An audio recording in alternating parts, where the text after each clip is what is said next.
Hindi ko po mayroon na napansin po na nakasagasa po ako talaga. Di ba gagalaw yung truck? Ngayon, maiintindihan nyo na ako. Ayan. Kailangan pa bang may mangyaring ganito sa mga truck driver at truck owner? Ngayon, naiintindihan nyo na ako kung bakit napakahigpit namin na kayo'y magtinong magmaneho sa arte. Buti kung gamit at gamit lang. Paano yung buhay? Ay babalik pa ba natin yung buhay? Ngayon, yung kakaraping hirap ng pamilya, hindi matitimbang yung hapdi ng nararamdaman ng pamilya ng biktima. Meron pong isang nagbabiral na aksidente, no? Na nangyari sa Maynila. Ito pong vehicular accident that resulted sa pagkakamatay ng isang 26 anyos female rider. Ayan po. Maraming salamat sa taong bayan, ano? Kasi nung pinost po ito ng pamilya who are seeking justice, no? Yung mga commentaries ng mga tao, maganda naman, itinag ako, taggan tawag din, no? Ayan, yung ganyan. Siya namang bagay na dumapo sa akin. Pagdapo naman sa akin, nung shinare ninyo, katulad ng sinasabi ko kanina, I was now informed. So immediately, ordered and shared the information to the head of traffic of Manila Police District through Major Apostol. Pinadala ko kagad sa kanila, kako siya sa atin, dahil humihingi ng hustisya dahil nangyari sa Maynila, bagamat taga Nabotas yung biktima, no? Dumadako lang.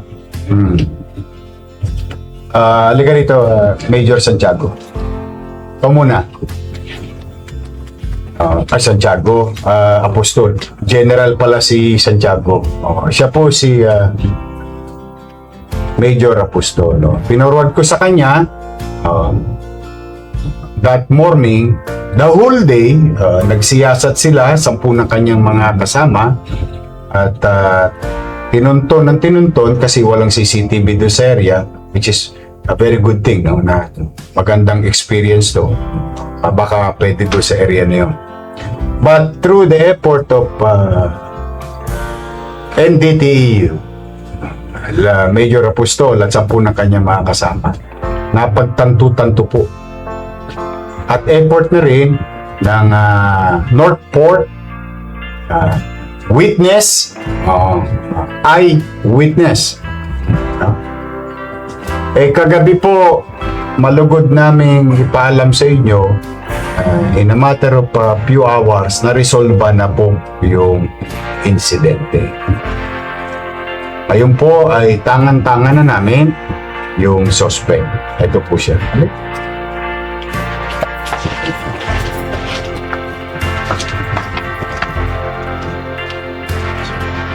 Ito po ang suspect ay si John Raymond Laorden E. Angla. 34 years old. Ba't mo na? Tinakbuhan mo? Hindi ko po sir na mas po. Wala ka sa medikor. Hindi ko po mayroon na napansin po na nakasagasa po ako talaga. Di ba gagalaw yung truck? Hindi ko po talaga hindi ko po talaga napansin. Kaya tuloy-tuloy lang po yung takbo ko po. Oo nga daw eh. Maraming salamat dito sa witness natin. Halika. Witness, halika. Pare, salamat sa iyo, ha. Hindi naman kami magtatagumpay kundi dahil sa tulong mo na ipinagmalasakit mo yung pamilya ng biktima. Thank you very much sa iyo, ha? Sige po. Thank you very much. Ito po yung witness. Sa pagsisiyasat, no, napagtanto-tanto, Oh, pati yung truck niya, color, eyewitness, katulad ito isang mabuting Manileño, nasukol po ito, itong suspect. Na ano na ba to? Na piskalya na? Or because For inquest na? about filing of case. Ano ang isasampang kaso sa kanya? Yeah, resulting to damage to property and homicide. Yan po. Dito po yung pamilya nung biktima. Sino yung nanawagan sa inyo? Ikaw ba yun? Ano po kayong dalawa? Kayo yung Leng ba? Apo. Ikaw ba yun? Oo. Ito po yung nag-post. At yun nga, salamat sa mga nag-comment. Itinag ako. Yun. Narating sa Oo nga po. una, nakikiramay ako sa inyo, sa pamilya niyo. Pangalawa, malugod ko ng mga paalam na yung hustisyang hinahanap o hinahanap nyo, makakamit nyo. Salamat sa kanila. Nakaburol na yung Pagbilang.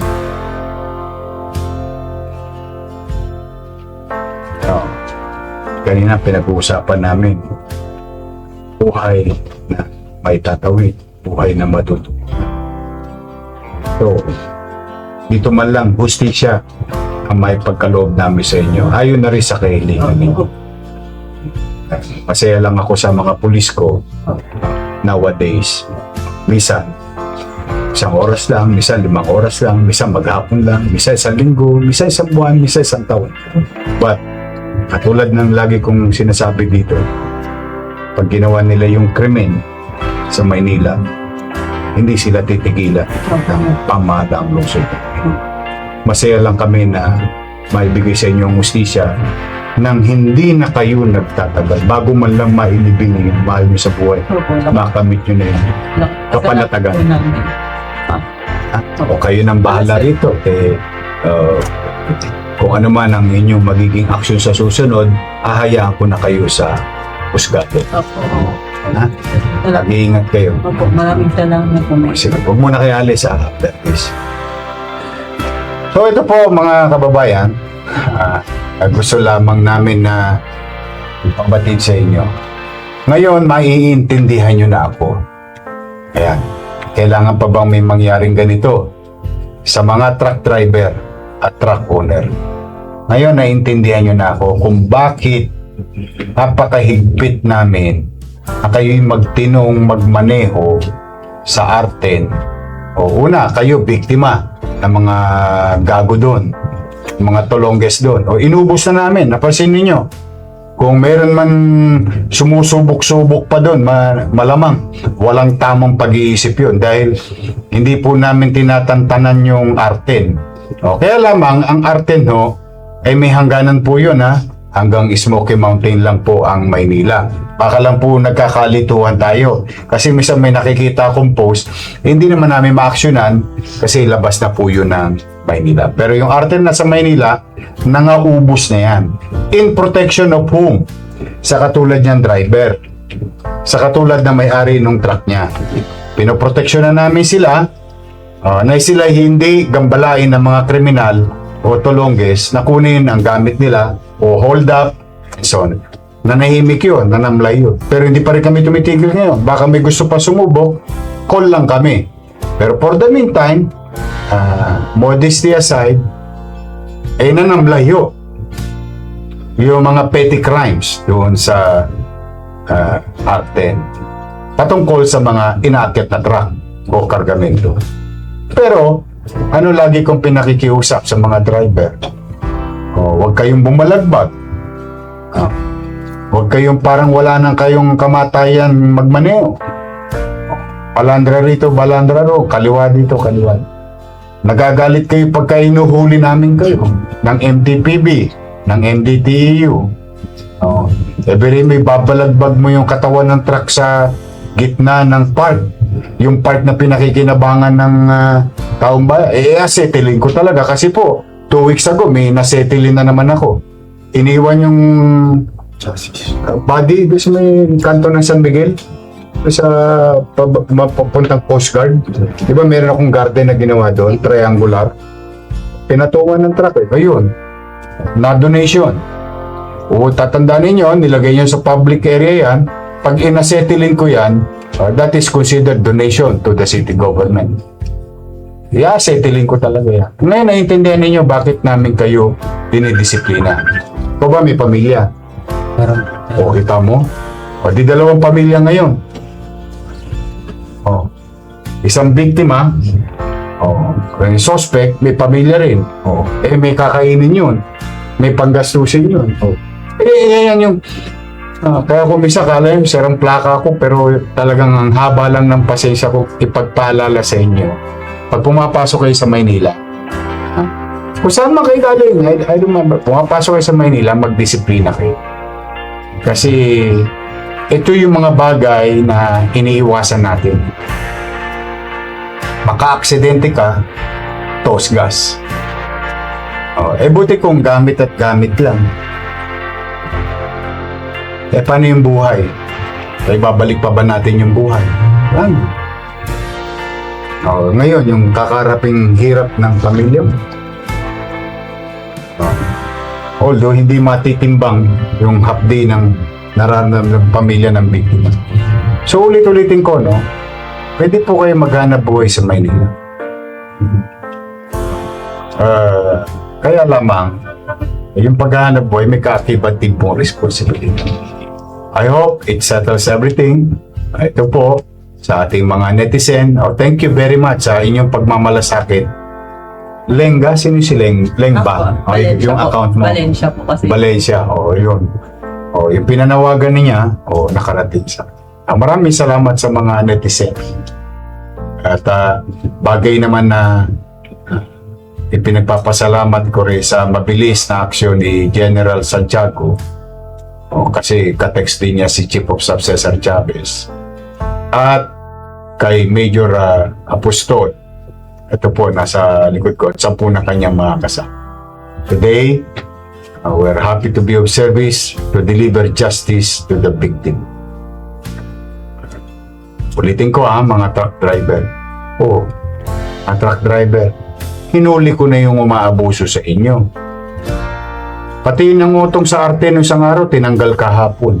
Tanggal na. Dalawang tinanggal ni Director Dennis Biay. Nililinis namin ang sarili namin pangkat.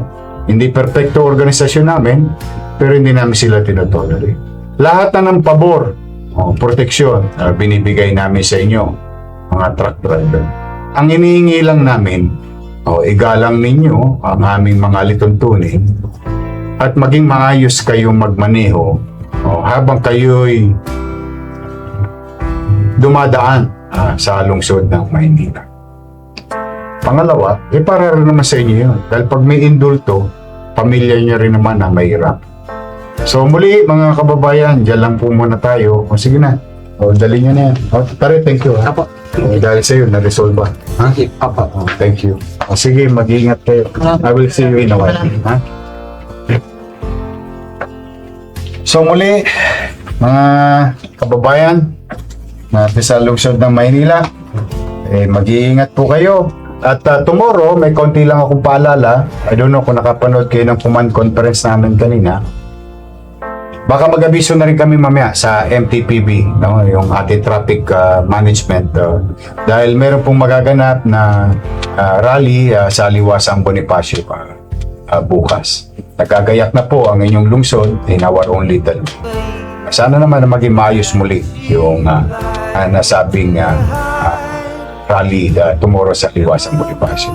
For now, mga nanay tatay ko, mga bata, I think sa Biyernes, first day naman ng kinder at grade 1 sa inyong Yormel. Yung ating approach naman para labanan ng malnutrition sa lungsod ng Maynila. For now, ito po ang inyong lingkod. Nagsasabi, mag-iingat po kayo lagi, lalo na sa aking mga minamahal na lolo't lola. No? At stay safe, stay dry, stay healthy. When caring